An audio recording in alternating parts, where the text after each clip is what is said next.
Good morning, this is Paul Bailey, Partnership Development Manager for the Surrey Safeguarding Children's Partnership. I'd like to share with you some of the learning that is coming out of frontline practice, particularly with regard to what we are learning about cases of neglect and cumulative harm. I'm going to start a presentation. So this is a case of neglect and cumulative harm, and it comes from one of our local reviews, a non-statutory review. And as you can see in the background, this is a case of a young mother, 24 years old. She's a care leaver with a history of care. She grew up with a mother who herself had poor mental health and had a history of substance misuse. She was also in a violent and abusive relationship with a man who was older than her, so I'm talking about and thinking about the power dynamic in the relationship. This particular man had a history of domestic abuse, criminal activity, including violence. In addition to experiencing domestic abuse, this young mother, was misusing substances, including cannabis, which she was using since she was the age of 11. And of course, Class A drugs, including cocaine.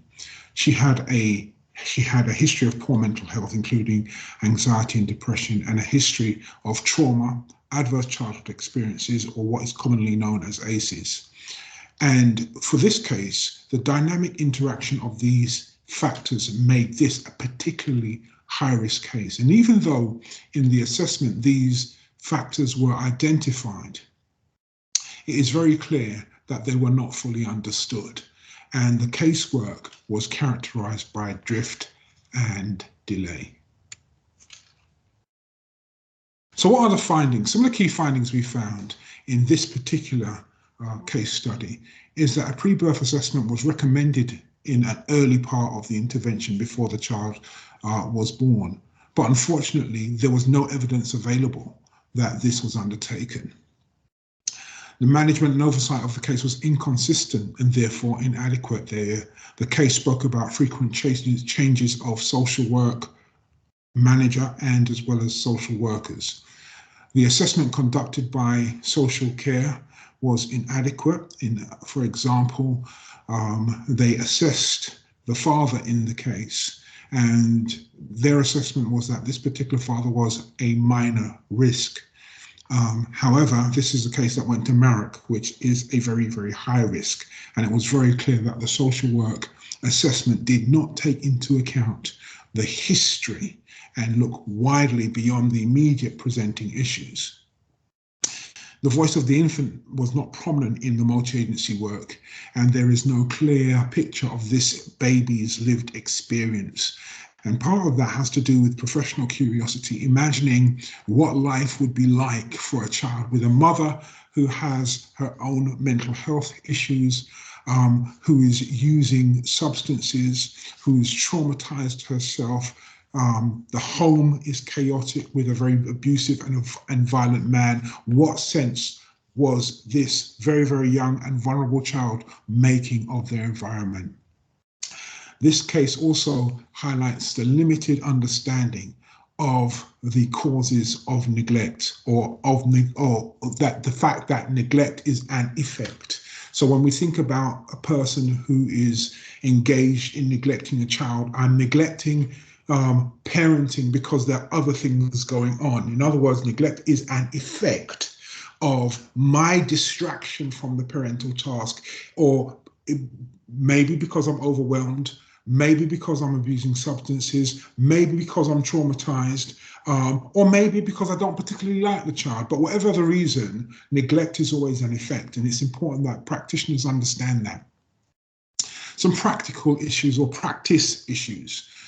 Professional curiosity, this keeps coming up again and again, and this is the ability of practitioners to think their way through a case imaginatively, to ask questions, to question what they're being told, not to be overly optimistic, but to seek additional evidence and additional voices that confirm their casework hypotheses. The quality of assessment. And particularly, one of the things we're seeing come up again and again, particularly around neglect, is that Assessment is a live, dynamic, and ongoing process. You go to a home visit that was planned and the home is in a reasonable condition. What does the home look like when the visit is unplanned? When the family haven't had time to tidy up and prepare. It's how we assess parenting capacity as safety over time.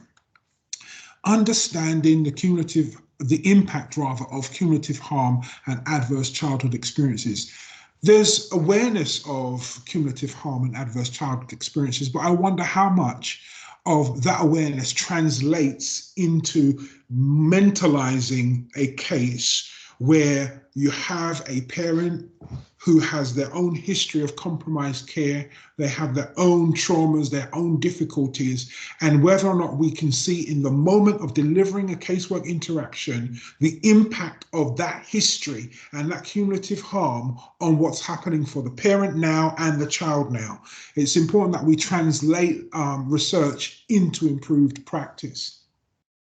The assessment and the engagement of men in interventions. It's clear that the role of this particular father was not understood, that this father was understood in a binary way, or good or all bad. The complexities of what did this father bring to the parenting task and what were the overall impacts on the family, I don't think was understood on the basis of the evidence we saw in this case. And then the dynamic interactions of interrelated risk factors, such as poor mental health, parental substance misuse, domestic abuse, adverse childhood experiences, and a history of care. In other words, their own parenting experience has been negatively impacted, and we all draw upon our experiences of being parented as we parent our own children. And then identification and the understanding of neglect. One thing I didn't raise in this case was that there were three workers. There's a substance misuse worker, a parenting support worker, and another worker continually, and a social worker continually going in and working in with that family. It was not until the ambulance service was called, and when the ambulance service was called because mom had hurt herself and had come in and looked at the state of the home, they immediately made the connection between the state of the home and neglect. That connection was not made by practitioners who were continually seeing this family.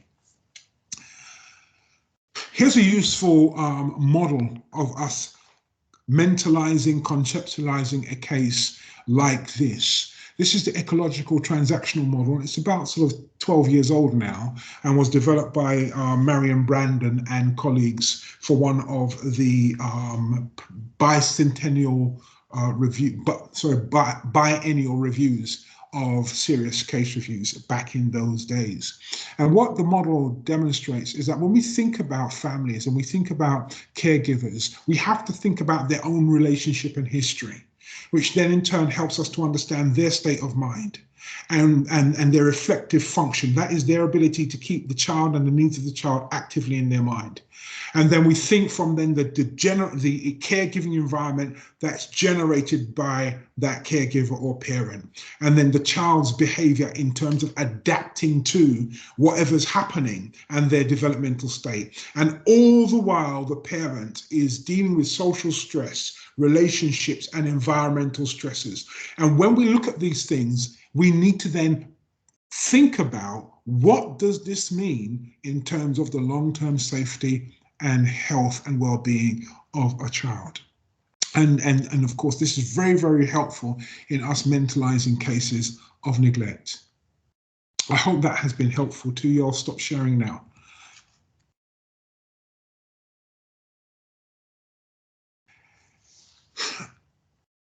One of the final messages I'd like to share in this session is that neglect is an urgent safeguarding issue which demands an urgent safeguarding response.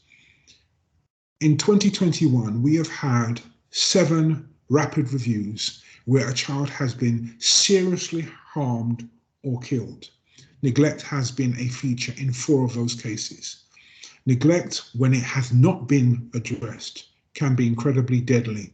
It's therefore so important that we use tools like the graded care profile 2 tool to correctly assess and intervene effectively in cases of neglect. I hope this has been helpful to you. Thank you.